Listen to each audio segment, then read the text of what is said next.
Fil-Vanġelu skont San Ġwan, l-Evanġelista jfakkarna kemm Ġesu kien iħobb lil Marta, lil Marija u lil Lażru, dawn it-tlet taħwa li kienu jgħixu Betanja u li mill-Vanġeli nafu kemm il-darba Ġesu kien jieqaf għandhom biex jistrieħ.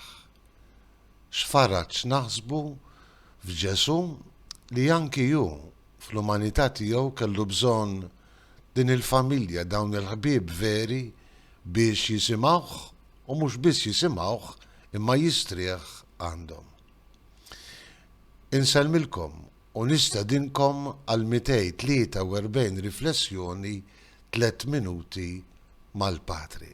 U jekk Ġesu kellu bżonn il-ħbieb min jisimgħu u l-momenti ta' mistrieħ, daqshekk ieħor għandna bżonn aħna li nilqawh u nisimgħuh u ngawdu l-preżenza tiegħu minn qalbna.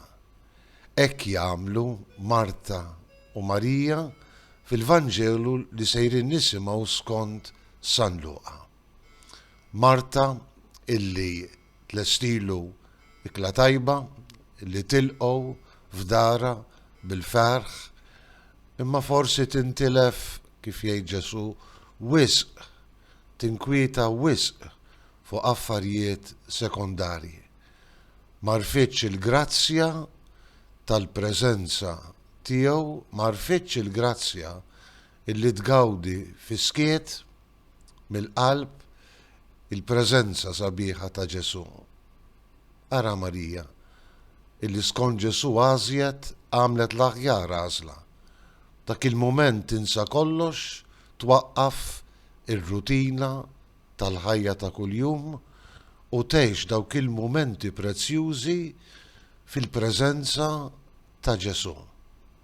San Luqa jgħidilna għadet bil-qiegħda f'riġlejn Ġesu tisimgħu x'kien qiegħed jgħid.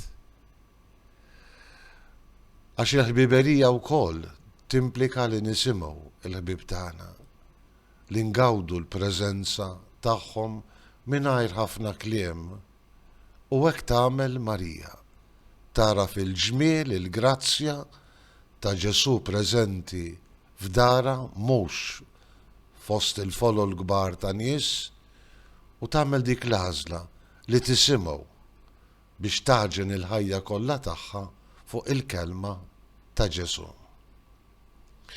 Ejjew inġeddu u nilqgħu l-ħbiberija ta' Ġesu f'ħajjitna. Ejjew nofrulu mumenti prezzjużi fejn bħal Marija nisktu, nieqfu mir-rutina tal-ħajja u għal ftit mumenti nisimgħu dik il-kelma qawwija ta' Ġesu li għad-dawl tal-ħajja tagħna. Kelma li ssaddaqna fil-fidi, fit-tama u fl-imħabba. Insellmilkom u l-Mulej jagħtikom is-sliem tiegħu.